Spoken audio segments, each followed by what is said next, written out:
So, welcome to another episode of the Relief Podcast, where my esteemed guest is Mike Bolen.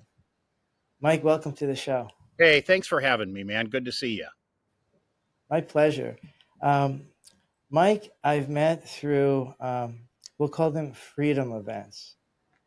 Yeah, Mike, well, I do a thing called the Cigar Night, and I do that, I don't know, 4 to 6 times a year, and I do it with a partner of mine, and he's got a big social media footprint, so that helps move the tickets, baby. And yeah, but we have a lot of fun with it. It's just it's a cigar night. We do them around the country. I mean, it's Miami, and then the next time we'll be in St. Louis, and then we're in Laguna Beach, California, and Los Angeles, and we've done them in Napa Valley. I mean, just every New York, everywhere, Phoenix. I mean, it just goes on and on. So we move it around. Different people can go. I know you came to an event. I know you came to the one in Vegas. I remember that. yes, That was a yes, great event. Yeah. at the Palms. Yeah, we do Vegas every year in October, and that one's a lot of fun. I mean, anybody can buy a ticket, thecigarnight.com. That's a great event. It's not a money-making thing, obviously, because we don't charge much for it, but we really do get some really cool people that show up for it. Oh, I can attest to that. I went to your New York event. Yeah, yeah. was So was they're really, they're a lot of fun, man. Yeah, and then DC, and you had them in Florida. And what I like is that you can basically strike up a conversation with anybody there, and Yeah, you get along. right. Yeah, a You lot of know, like-minded folks, and they're just really well attended. We tend to get creative types. It's definitely not a real estate thing. I mean, folks obviously that show up that might be in real estate in one facet or another, but it's not a real estate thing. This is more cultural. We have a lot of filmmakers, authors, influencers. We've had a lot of celebrities show up over the years. It's an interesting crowd. no, I'm honored to be a part of it. In fact, I toot the horn pretty loudly, and I brought three friends to your last event in Yes. California, and they were just thrilled to be there. They're like, "This is a great crowd. I would love to see people like this more often." I know. Yeah. Well, that is one, and that's one of the reasons why we do it. Is it's just great to get folks together in a non-pressured environment. There's no, all it is hanging out, having a cigar if you're into that, having some nice whiskey, nice tequila, talking to amazing folks, and yeah, I mean our email list has grown. We've been doing this thing for years, but our email list has grown into the thousands. When we release a new date, it usually sells out right away. If we have people that cancel, we'll add tickets back in for sale, kind of unannounced, so different people get a chance to come and check it out from time to time. Well, that's good, and I think it's something that we used to have in America, was just a place that men and women can gather and have a nice Exactly. conversation, have a drink, have a smoke, right? And there's no pressure, and there's no like Right. sense of, hey, I got to hold back that part of me because Exactly. I'm afraid of what other people think. Yeah. Yeah. You're a It is a yeah. great group, though. Oh, you're a free thinker, right? And you know what I there's a lot of things I respect about you, but I think it starts with your Midwest roots, right? Yes, Like no when doubt. I meet people who come from St. Louis, I love how direct you guys are. It's Well, refreshing. I guess you have to be growing up in that environment, right? St. Louis is a different place. It's a lot different than California, where I live now. I love Oh, St. Louis. It's always had a special place in my heart. I try to get back there a few times a year. It's interesting. The guy that I do the cigar nights with, he grew up, I don't know, 90 miles outside of St. Louis. So, we kind of have that in common. And yeah, so that's a lot of fun. It's not anything to do. Again, it's not a financial thing or a fiscal thing. It is strictly a hangout. Probably 30%, 35% women to men ratio, and just a great group of folks. So yeah, that's a lot of fun. Passion project, if you will, and I really do love it. oh yeah, and again, I'm not going to mention his name, but I love your partner as well. Like I praise him for his stoicism. Yeah, You that's know, yeah. Yeah. his even keel. I mean, and I'm not going to mention his book because then I would fully expose him. But the heel to toe walking, how to be a Yeah. gentleman, how to dress properly. Well, Like, if people want to do the research, not very hard. You yeah. can go to thecigarnight.com. You can buy a ticket. There's bios on there. But yeah, that is a lot of fun. It's a great event. I think our next one is in Dana Point, California. Folks not in California, they don't know where that is, but kind of halfway between Los Angeles and San Diego, right on the California coast. And there's a brand new venue there that we're going to try out. Never done one there before, so it'll be a lot of fun. Wow.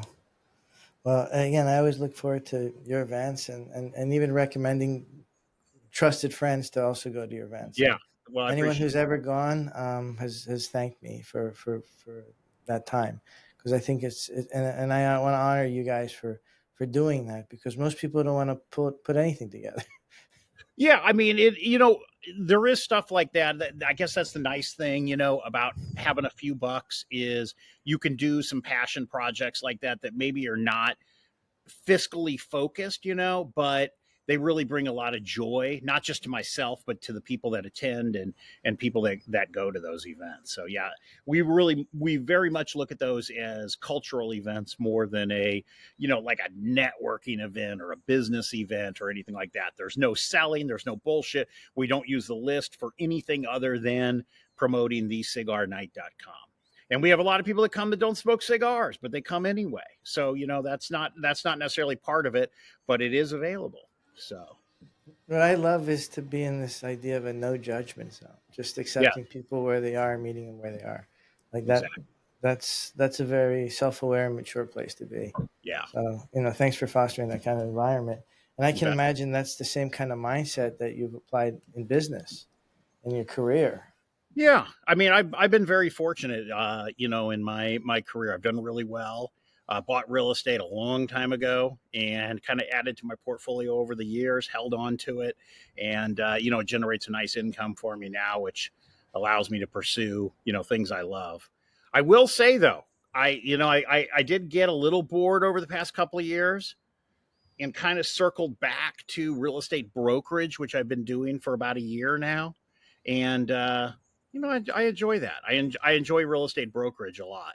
Um, I've done, gosh, so many different, how it is. There's so many different flavors of real estate, right? You got wholesaling, you got retail, industrial, multifamily, fix and flip, hard money lending, title. I mean, it goes on and on and on, right? There's so many ways to get involved in real estate. And I've done a lot of those things. And, and I own a lot of rental real estate now, but I will say there's something special, at least for me, that really draws me into that real estate brokerage side of the business, specifically for, I don't know, small, medium, large multifamily, retail, the kind of commercial investment, real estate, triple net properties, things like that. I love that cash flow side of the real estate business. No, it's 'cause when you first hear cash is king, then I had another early mentor who says, no, no, cash flow is king. Yes, isn't that true? That's right. Yeah, as long as you got that cash coming in every month, it really it provides you and the people around you and the people associated with you a lot of security. So Oh, um, I mean, it's that's the been goal. helpful. It's been helpful in the last few years for Yes, myself. Like, anytime when one part of your business is dipping, well, you got rentals. right, I mean, like, that's giving you at least a base to say, okay, this is what's coming in no matter what. This is like, exactly, mail. It's not fully passive. That you still need to have hands on or have a manager that you trust and right. keep accountable. And everyone has to be accountable. Yeah, there's not much in the way of passive income out there, but real certain aspects of real estate can get, I'd say, 85-90% of the way there. You still have to be involved to some degree, but yeah, it is nice. I tell everybody, especially when you're younger, man, try to squirrel away enough money to buy a duplex, triplex, fourplex, something small commercial building or something. Um, if you can squirrel away enough money to buy that and don't worry about taking money out of it, put the money back into it to get that loan paid off as fast as you can. Boy, I mean, basically you have you're getting your Social Security money every month for the rest of your life just off of one small property. And you imagine if you multiply that, by 3, 4, 5, 10 properties. But just having one small property, I mean, imagine if you buy a duplex, when you're 21 years old, and let's say it kicks off, 2000 per side. And by the time you're 31, that thing's paid off of inflation adjusted. You're getting $4,000 a month. Are you rich? No, but I'll tell you what, you're never going to starve, and you're going to have that. And you got that little base of income that, that you'll always have in your life. So it can really be life changing. And again, when you multiply that by 2, by 3, by 10, by 20, it can really start making a difference in not just your life, but, the life of people around you too. Right. I think that having that greater why that goes beyond the self Mm-hmm. makes you think more rationally when it comes to real estate, because you meet a lot of people in your years of experience, and you meet a lot of people who go real high real fast and then fall down. Right. What do they lack that you've put in place, between your I think a development lot of it is of just, it? discipline and not, living off your repair and maintenance budget. That's a big one. You see so many old landlords. And when I say old, I'm talking about, guys in their 80s or 90s that have owned buildings for a long time. They should have sold them and moved into a triple net or into a Delaware statutory trust or something like that. And instead, they hold on to the 15 family building that they own, but, they're not spry enough to get out there and fix toilets and climb up on a roof anymore. So they kind of let that stuff go, and they refuse to pay the handyman, $200 because they can fix that toilet for, one part, for $1.95 from Ace Hardware. And next thing you know, the whole place is falling apart. And, so they live off the repair and maintenance budget because they need more money as they get older. I mean, a lot of people don't realize that, as you age, and we're talking not in your 50s or 60s, I'm talking like in your 80s and 90s, your expenses are going to be more than they are when you're younger.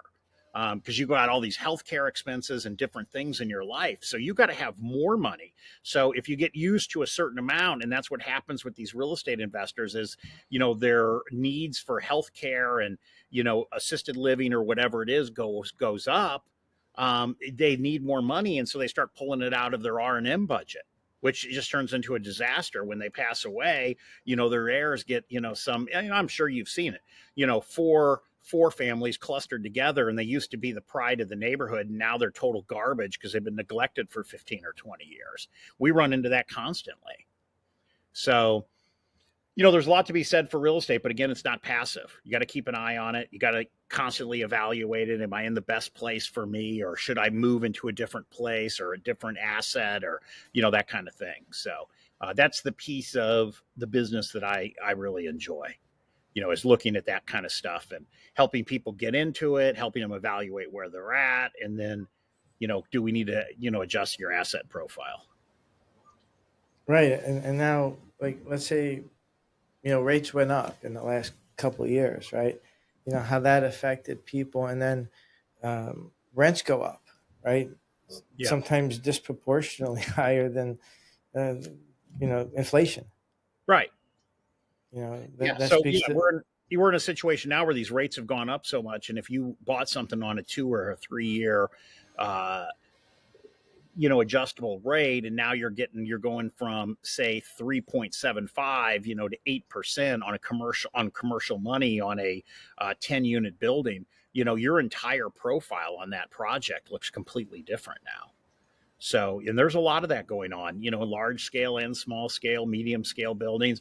We see it in our area. I live in Napa Valley, California, but, I'm only 35 miles from San Francisco. And I mean, we're seeing buildings, 700 unit hotel buildings that are falling into foreclosure because, they're defaulting on these, hundreds and hundreds of millions of dollars worth of loans.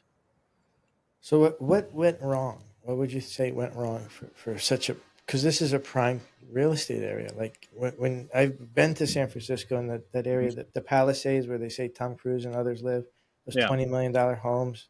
You know, Right. it's like when I've been to China, they say paper tiger. You Yeah. know, like things look strong, but behind the surface is weak. Well, it's just like anything else. I think people, they tend to overextend. They get out over their skis, they go up on the jump, and they're trying to go as far as they can on every jump. And the way to do that in real estate is to take on low interest debt. And the problem is, that works great until your debt profile changes. Like I said, and so you're out over your skis, and all of a sudden, skis aren't quite as long as you thought they were, right? And you got to stick that landing, and it's just not going to happen. So yeah, it's tough, but that's the way it goes. With these cycles, and you would think that especially some of these institutional players, would understand that, but that's not always the case. You roll the dice, and sometimes it works, and sometimes it doesn't. So where do you where? Yeah, that's an interesting take. Now, let's say for this year, or even this quarter, because I Mm-hmm. think things change so fast. Like, would you be more apt to invest in areas that are more business friendly, more politically friendly, or less bureaucratic to development? And I think that it's important. I mean, unless you're really getting into institutional money, I don't like to invest too far from home. I've done it, and I think it's difficult. And quite frankly, I think every area goes through its ebbs and flows, and there's ways to make money in different markets. Here in California, we got our share of issues. There's no doubt. The government here is state government, goes from these huge surpluses to these huge negatives. You can pick up any newspaper, any, online source and read about the issues in California. We definitely have them. But, for all those issues, we still have a massive, massive economy here in California. We still are getting, we have a massive housing shortage here. So there's, and it's self inflicted. There's a lot of land to build on. The problem is it's tough to get permits here. And, so there's a lot of problems to solve here. And when you can solve those problems, you can make money. I like investing in California a lot. It has its issues, and to some degree, I think those issues keep outside money from coming in. So in some ways, it actually helps the investor who's here in California. But we have a lot of opportunities here. I mean, you hear about the Airbnb bust. Let's just take short-term rentals, for instance. Florida, Texas, a lot of these areas are having, really big issues with oversaturation of short-term rentals. I don't know how it is in your market, but certainly in some of those states, it's bad. And, people are down 60, 70% in revenue from where they were. Well, California is highly regulated. The market that I'm in Napa Valley, there's probably, you know, uh, maybe 600 licensed units in Napa Valley, which is hardly any for the amount of population and amount of tourism that we have here. But the thing is, because of that permit process, it virtually guarantees that you're going to have, a nice cash flow on those units that you own here. Same would be true for Carmel or Los Angeles or San Francisco, areas along, the coastline and down into San Diego. Wherever you have highly regulated short-term rental markets, you also have high profits for those that have those hold those permits. no, that's something. I mean, just to paint a simple example, in Philadelphia, I just turned on a rehab that I bought for a low price. I bought for like 187. I fixed it up Mm-hmm. for at least 80 plus your closing cost. So then I refinanced, and my mortgage is like 1,800. I just got a booking for 2 nights. Again, new Airbnb, so I just got a few reviews, but Yeah, $200 a night plus a cleaning fee. yeah, They're gonna pay $470 for 2 nights at a house. You're gonna get a three correct. bedroom house with that's got everything. And again, if you need something, let me know. If you need some advice or where to go eat or where to go to museums, I have charts there. Feel welcome. It's a little more warmer than a hotel. Hotels are Yeah, kind of rigid. They're kind of, we've traveled a lot. yeah, Some hotels are nicer than others, but not every place is the Ritz Carlton. exactly. Isn't that the truth? Yeah, exactly. And I Yeah. like the one So, in I so like the you've one in got St. you Louis. have some short-term rentals then, yeah? Yeah, I would typically like to buy a place that value add.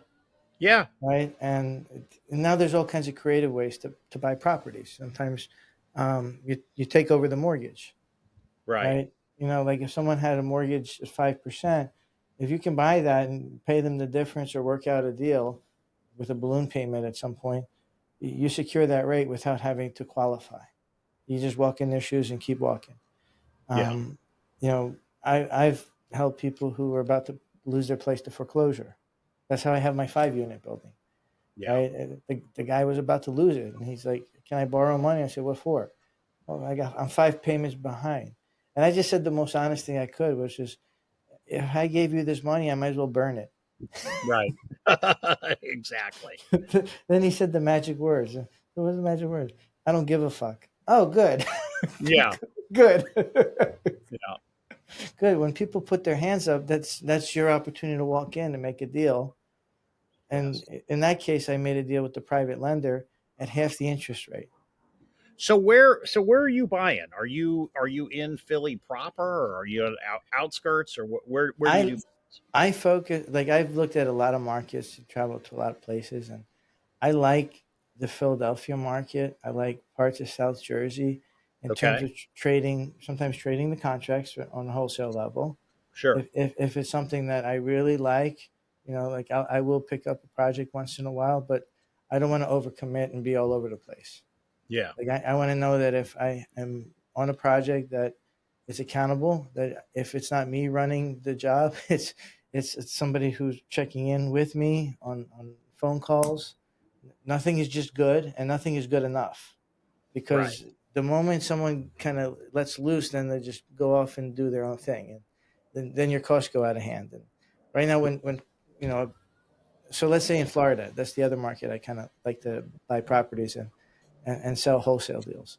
I'll travel to these beaches, Clearwater or Vero Beach, Miami area, and I see this for sale by owner. I'll call it, and I'll find out what their situation is, and if they want to sell it directly to us or to an investor group, we make a deal.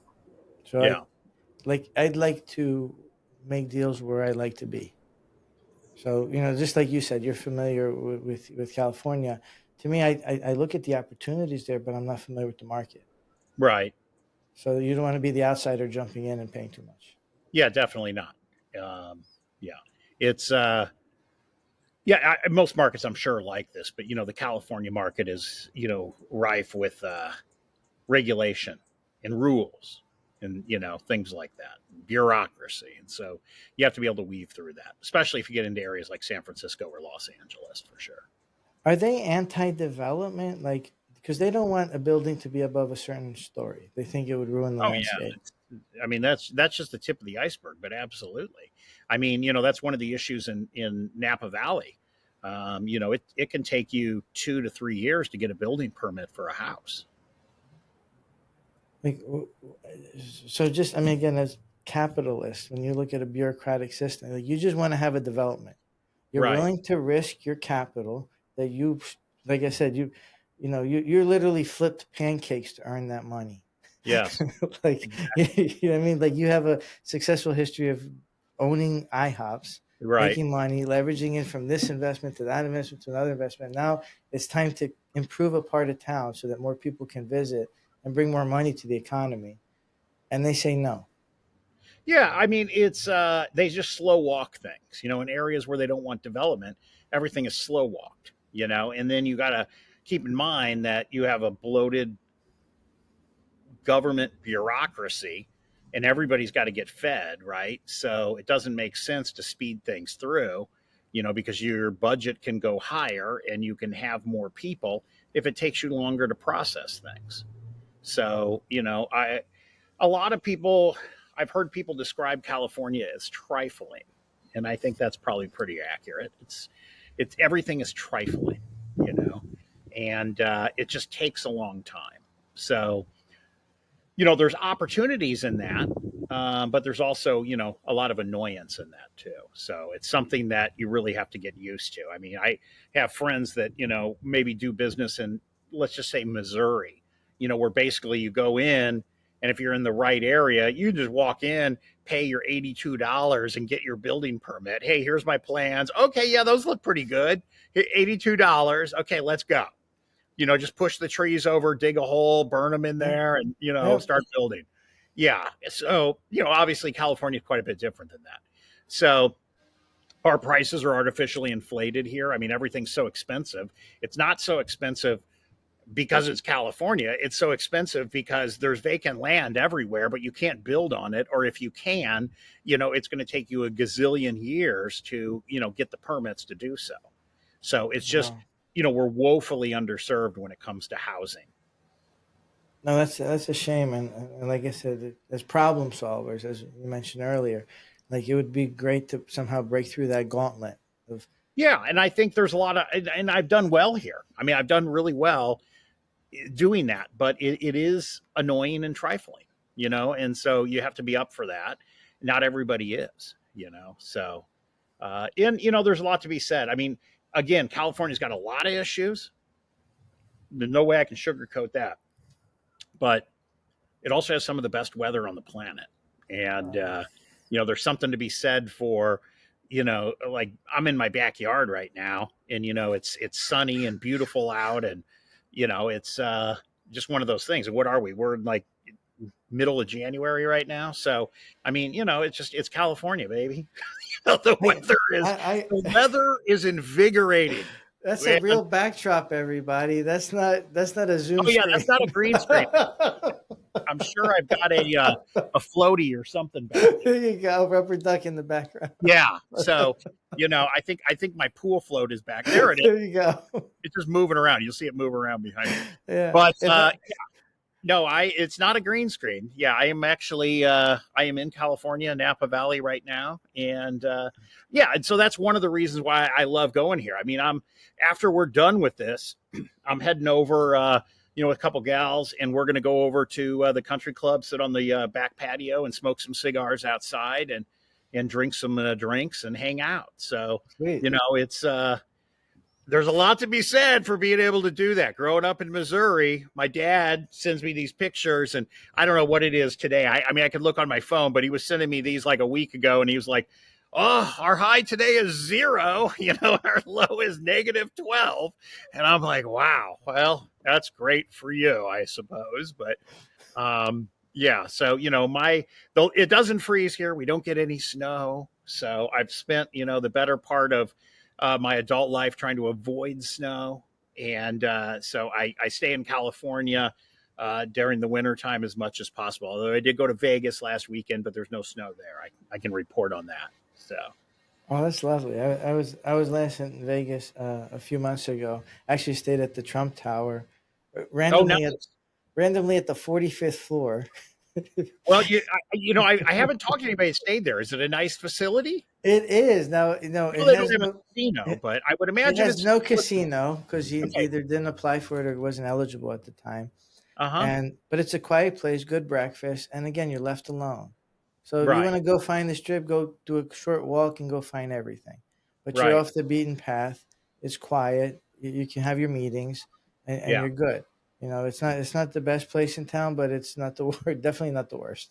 Yeah. Um, Well, I started staying maybe 2 years ago at Resorts World. Couple of reasons. It's a Hilton. Okay. It's brand new. And they have this cigar lounge there called 8 Cigar Lounge on in their little retail area. It's got to be the best cigar lounge in the entire country. I mean, it's new. It's 2 years old, like the hotel. It's just, it's amazing. 8 Cigar Lounge is an incredible place. Absolutely oh, incredible. But when you're oh, in the tower up at Crockford's or Conrad, they actually have 3 Hilton brands in these towers. So they have Hilton, they have Conrad, and then they have Crockford's. And so the higher up you go, the nicer it gets. But if you're staying in Conrad or Crockford's, it looks right at the Trump Tower. So kind of oh looking yeah. down the strip. Oh, nice, nice. I was in town for the National Business Aviation Conference. Okay. Yeah, my friend is a veteran and fixes jets. Oh, wow. Okay. Yeah, so they travel out to that, and together we're going to start a charity. It's going to be called Hire Vets. Higher It's, vets. I like it. yeah, I coined the name, but he was going to call it after himself. I'm like, you got an ego? He's like, no. I'm like, well, it can't be named after you. See, I like that way. You could just bro talk somebody, and they're like, yeah, that makes sense. That's So awesome. the idea and the mission would be to get 10,000 veterans who serve honorably, get good discipline, but transition them to civilian life, help them get jobs, help them Yeah. get the resources, training, and support. So this is young; it's in its infancy, but I know we'll get sponsors, I know we'll get support, and the mission's good, and everybody needs to think of something that's greater than themselves to give back. Like, I imagine in all the work that you've done, you see something in the community, and you're like, oh, I'll fix a park, I'll clean up a street. You know what I mean? Well, I've Like, been very, yeah, I'm, my kids all went to Catholic school, still involved with the Catholic Church here in Napa, and been the men's club president for probably 3 years. And we do a lot of projects around town. So, yeah. oh yeah, I mean, talk about the importance of leading with faith and doing good for others, and that being as taking those strong qualities and sharing them with your kids. Yeah. And, my kids didn't go to public school. They went to, the Catholic school here in town and got a great education there. So, um, yeah, that's been really good for them. And, really blessed to have that in their lives. So, but all my kids are gone now. None of them are in Napa Valley anymore. They're all far flung. I got Oh, one in St. Louis, I got one in New York City, and one in Lugano, Switzerland. So, wow. yeah, so they're all over the place.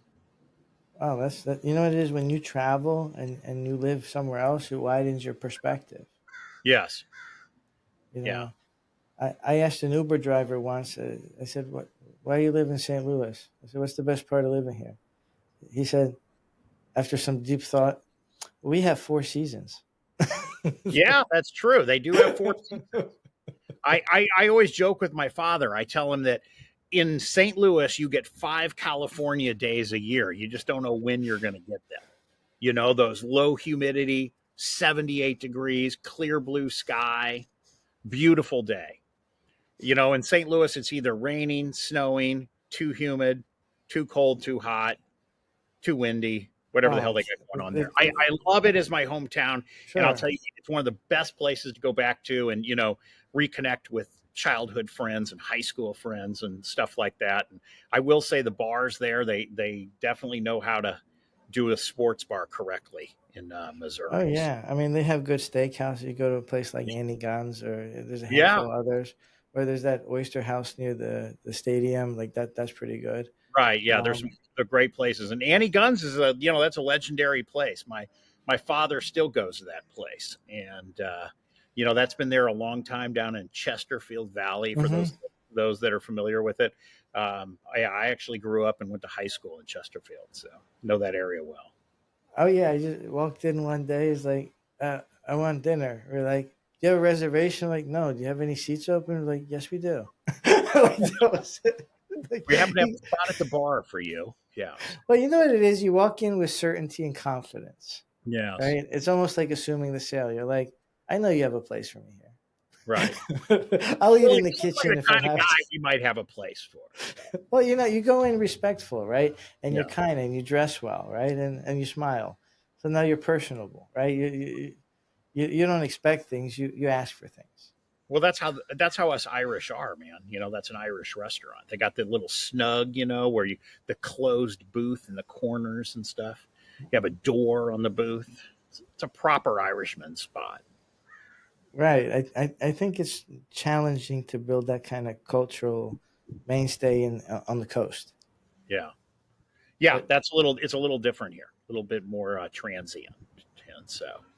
But right, trans is the more operative words. yeah, But yeah, you're in a place where you have to adapt, like you said, to the bureaucratic landmines, but then yes, enjoy the beauties. I mean, I've driven through the national parks, going from Death Valley all the way up to Sequoia and further. Like, you have some of the most beautiful landscapes in the world. And if you go back to a more even-handed leadership style, it can regain its status as a superpower. Yeah, I always say that. I mean, you imagine what California would be if we did, run, budget surpluses and put money into the right places rather than, where it's being invested now. This state could really, really be something spectacular because even with the headwinds that it faces, bureaucratically and governmentally, the we're still like the fifth or sixth largest economy broken off by itself in the world. And so there's a lot of business that happens here, but you just imagine how great it could be, if it was managed correctly and appropriately. So Oh yeah, and there's such talented people there. Like right. just really, just even if you're just sitting somewhere and you're overhearing a conversation, I'm like, that's very high level. Yeah, and I mean that. For the past year or so, I've really looked hard at relocating outside of California. And I really zeroed in on Florida. I spent a lot of time in Florida, from Tampa all the way down around Miami and then back up. My favorite place in all of Florida that I found was Palm Beach, West Palm Beach. Absolutely love West Palm Beach. Fantastic. But the thing I found there, and it's not a bad thing, but it doesn't jive with me. But the thing I found there was a lot of the people that have money there come from a more blue collar background. It's like the guy that owned the electrical company, the guy that owned the 2 or 3 car dealerships, or the guy that had 15 Wendy's franchises, and kind of salt of the earth. But it's different than what you find in California. And for me, I vibe a little bit better with more of the California wealthy person, where it comes from a little bit different place. I'm not saying those people don't exist here, but typically those Mhm. people make money here. Your electrician will make money here, but then they'll move like up to Reno, or you know maybe to Arizona or Las Vegas or something, or even down into Cabo San Lucas, that kind of thing. And the people from the Midwest and the East Coast kind of go down into Florida for their retirement. Now, some of them come out to California, but California tends to get your wealthy older people in California. A lot of them come from more of a creative background. They're getting book royalties, film royalties, subtype of creative enterprise.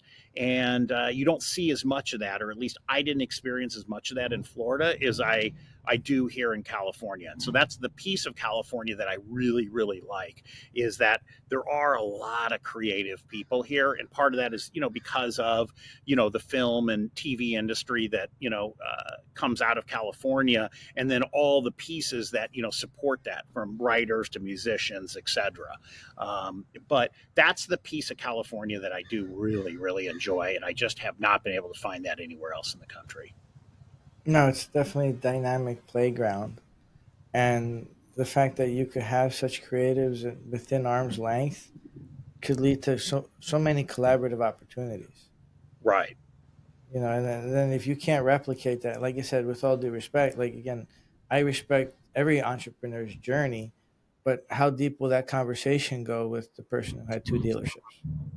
Right. So it's just it's a different way of looking at things. And, and there's nothing wrong with that, nothing wrong with, what they've done. It's just that, a lot of times those guys come from smaller towns, and if you're, you know, 3 hours outside of Omaha, Nebraska, and you've got, the 2 Ford dealerships within 20 miles of each other, your life experiences are quite a bit different than, the guy that grew up as, maybe owning a newspaper, or owning, a small film studio or music studio, or, had a publishing house, that kind of thing. So that side of life, just kind of that artistic side of life, interests me a little bit more than just a straight entrepreneurial side of No, uh, of life. So no, that's wonderful, and I think when you share that, that's a more global perspective, right? As opposed to the headlines, because a lot of us look at the headline and say, "Oops, stay away." yeah, Oops, don't go in there. And you're like, oh, I just have to jump 2 or 3 more bureaucratic hoops and no one else is willing to jump. And then I'm the only one in front of the opportunity. You're right, like, yeah, and happy to do so it. Yeah, and that's exactly it. And it's going through some of that brain damage to get there, and it does keep a lot of competition out, and in a lot of different ways, and not just in real estate, but in a lot of different fields. It's tough. Um, so anyway, but there's a lot of opportunity, but I have kind of gotten back into doing some brokerage stuff on, investment in real estate. And that piece of it I really like, but that's, also bureaucratic, you know, Well, yeah, I mean, more I can so than, imagine. I yeah. work in that myself, and so what I wanted to ask you is, you've had success as a salesperson. You were number one for like 5 years running.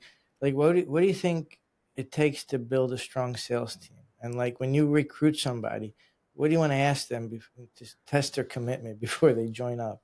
The biggest issue that I see with real estate teams, these whether they're commercial or residential teams, is you have the rainmaker, the superstar, and the problem is that rainmaker superstar is such an egomaniac, and I would say 95% of cases that they put the money is like part of their ego, right? I'm getting paid this, etc.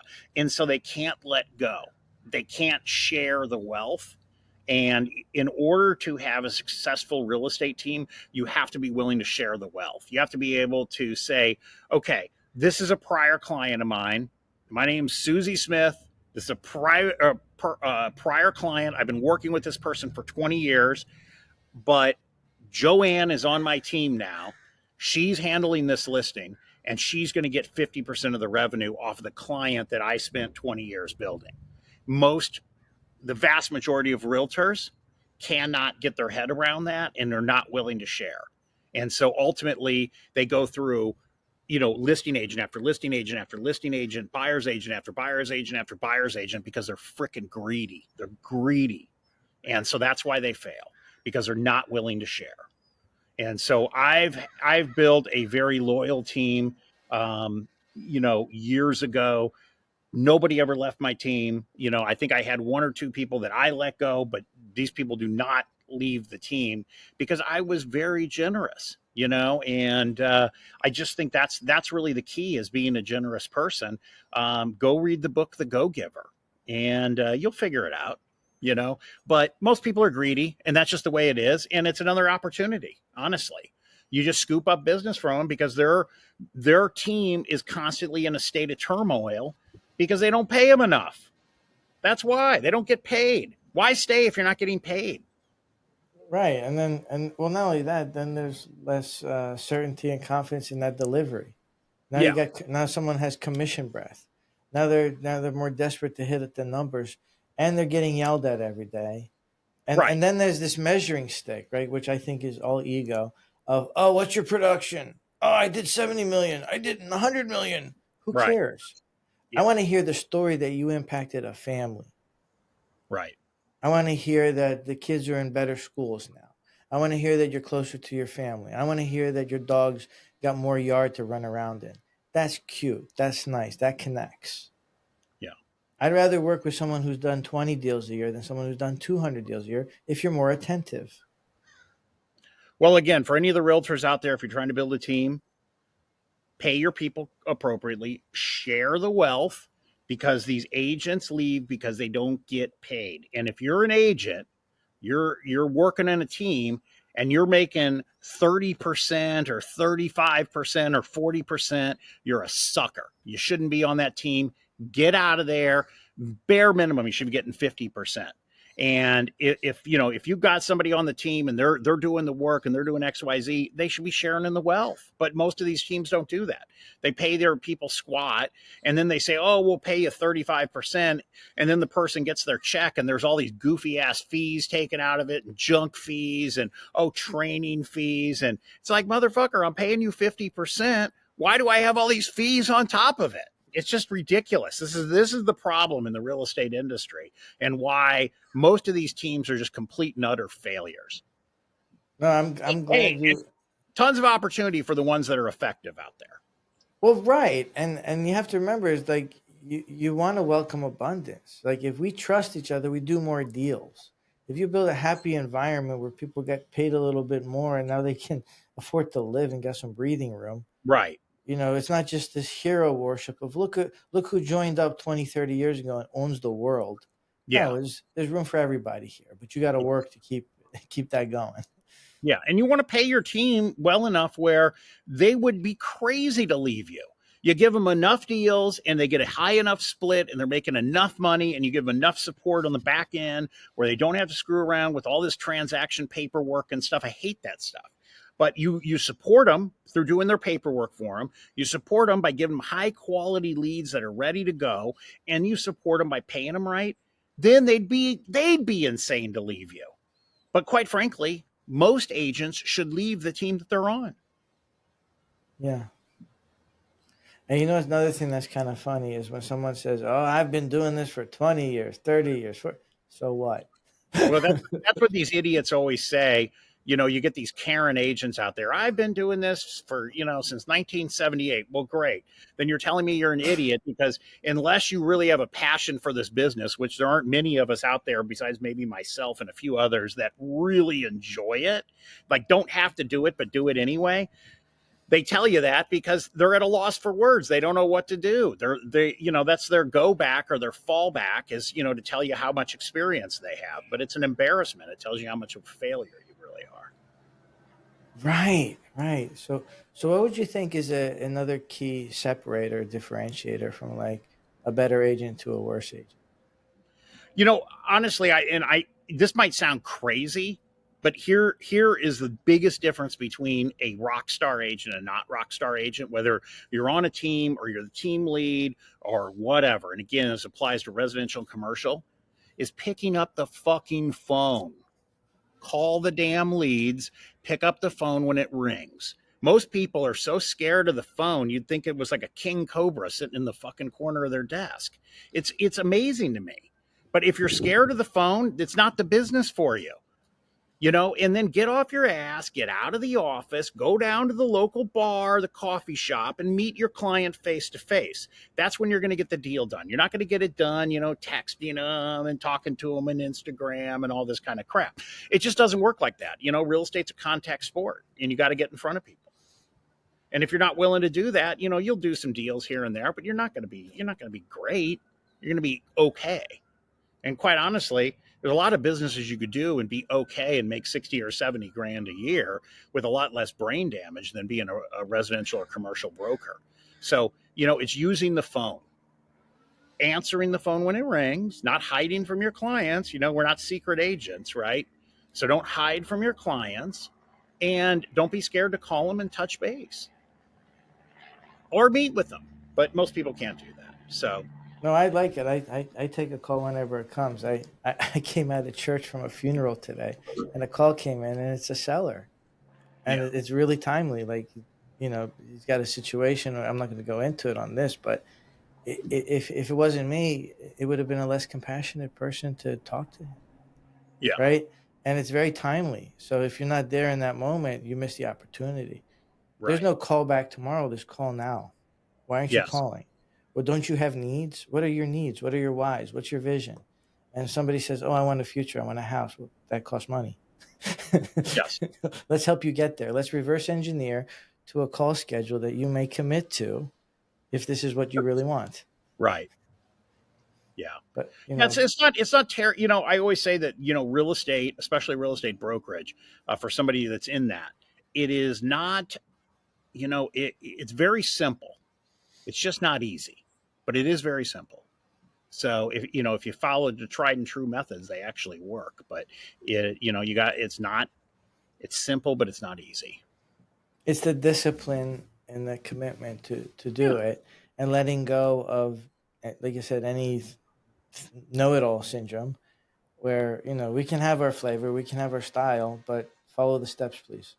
Right. Hey, six pack abs are very, very simple. They're just not easy to obtain, but they are very simple. It's a very simple process, right? And Oh, so it's the same thing in real estate. It's a simple process. It's just not easy. hey, what you told me, I had a VHS video many years ago called 8 Minute Abs. Hey, I've got 7-minute abs, man. We got the same workout as the 8-minute folk, but it's 7 minutes. You want in? Oh, that extra minute. See, now Yeah, now it sounds more compelling. Now you could charge more for it. exactly. It's a gimmick, right? And I Yeah. think, you know, people posture a lot, and in real estate, like, how do you literally cut through the crap? You're You asking know, me how I cut through the crap? yeah. I'm very direct. I'm very, very direct with clients, whether they be a seller or a buyer, is I'm really direct and I'm really quick to fire people. You Mhm. know, early on in my career, many moons ago, I'd work with anybody. And I'm not like that anymore because you can definitely put a price tag, on your peace of mind when it comes to working with a client. And a lot of clients aren't worth working with, whether they're a buyer or a seller. So you have to be really direct with them. You have to be just just ruthlessly honest with them and tell them this is where the market is. This is where you want to go. Can you go there or can you not? And if they can't, it's a waste of time to try to jam them into it. So, you just cut through the crap by just being, rigorous in being direct and honest with clients and just tell them the way it is. This is where the market is. I get it. You want to buy a $600,000 house on 2 acres, on the ocean. I get that, but that doesn't exist because the time machine to go back to 1968 is broken. So I can't get you there, right? I can get you that, but today that's going to cost you 5.3 million. So So bringing somebody back to reality, kind of meeting them where they are. They're yeah, like, and all right. some people don't want to be in reality. I met with a guy earlier this week. Has got a property. Smart businessman, got a property. It's worth a few bucks, about 850,000. He's convinced it's worth 1.1 million. Tells me the neighbor made him an offer at 1.1 million. I said there hasn't been a property that's sold in this zip code for over $1 million ever.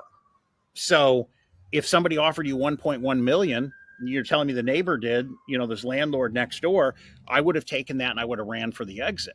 But there's probably a catch there, or maybe you didn't hear him right, but and ultimately I'm just not going to work with somebody like that. You have to be grounded in reality. This is where the market is, whether you're a buyer or a seller. And if you can't get there in your mind, then go bother somebody else. Go bother Sally Sue down here at the Coldwell Banker Commercial Group or the Coldwell Banker Residential Group. I'm sure they'd be happy to drive you around for 3 months until you figure it out. Oh no, yeah. Well, I've made the mistake. I think all these lessons, like you said earlier about lessons, is sometimes you have to hit your head against the wall quite a few times Yeah, before you learn the lesson. yeah, And I've had friends, and oh, we're gonna spend our Saturdays just looking at houses and going out to lunch. I'm like, how many of these Saturdays, right? So, because after the first one, maybe the second one, it's not work. It's work, yes, right? It's not fun anymore, right? right, And you want to, like you said, set tight structures. Okay, yeah, we showed a couple houses. Here's how it works. Let's focus our search before we look at anything more, yeah, because we're not just looking at everything that's for sale, and we have to exactly. somehow tighten up what we're looking for so that you're happy. I, I'm able to serve more customers, right? Like be upfront with that because your time is valuable, and you don't earn until the transaction is closed. Yeah. You know, Yeah, so that's the way it is, and people got to get to where the market is, or they don't. You want to buy. You want to sell. But if you don't want to, or you want to live in fairyland, I don't have a time machine or a crystal ball, so I can't help you. You I know, love it. Like, would you recommend people enter the real estate industry now as a salesperson? I Like, think it's what's really. Honestly, I don't think I would at this point.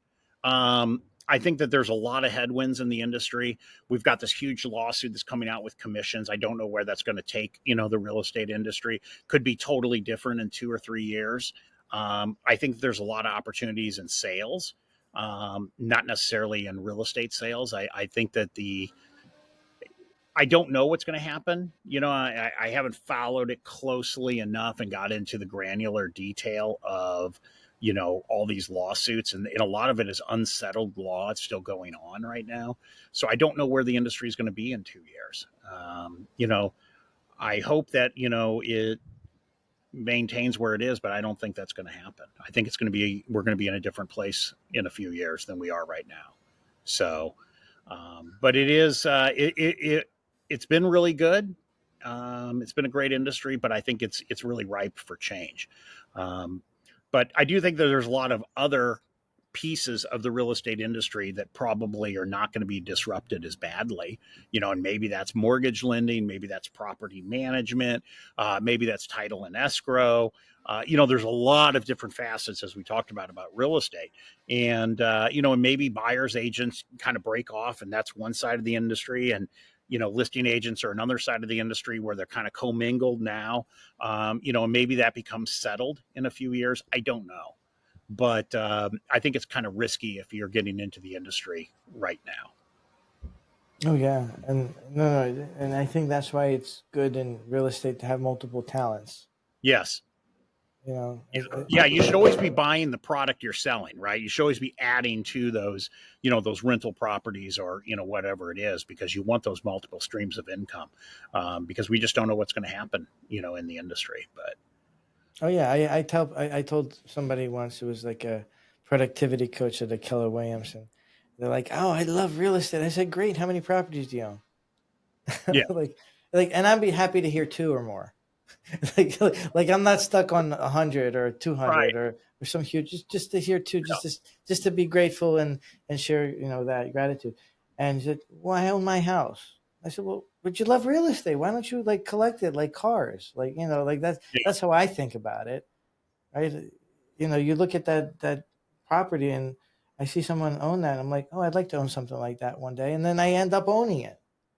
Yeah, Right? well, that reminds me of that meme where it shows, the realtor and it says, now's a great time to buy from your realtor who lives in an apartment. You know what I mean? So so many of them are, and they get confused. I mean, they use the term real estate agent. Real estate agents really don't have anything to do with real estate other than that's the product they happen to be selling, but they're really just in the marketing business. And a lot of them get those two conflated. So, they don't really understand what their role is. But Well, yeah, but for you having developed properties, in different areas, you know your cost per square feet. Like what are you building for lately? I mean, the price didn't go down from last year. It's still right. it's Yeah. it's still well Construction. over 100. I'm guessing over $150 a square foot to build at this point. Well, yeah, in certain areas. I mean, in California, especially in Napa, we're probably $750, $800 a square foot right now. Oh my gosh! Yeah. So it's just, Wow. it's a different world. No, and again, it's all kind of proportional. So you Yeah. look at it as a math problem, because you're Right. solving, you're just dealing at a bigger scale. These numbers don't scare you. Where a starting investor is going to fall on their face on that first deal. Yeah. Yeah. You got to, cash flow is obtainable in California, but you just have to know where to go to get it. Yeah. In old school, rental properties in prime locations do not cash flow. Multifamily type stuff doesn't cash flow, but there are other types that do cash flow, and there's money to be made in California, but you got to know where to look and where to find it. No, you're right. And I would just simply add like emerging markets. Like, when someone says like this market's overbuilt, I'm like, all right, which town is next door? Which Right. town is, Yeah. friendly to development?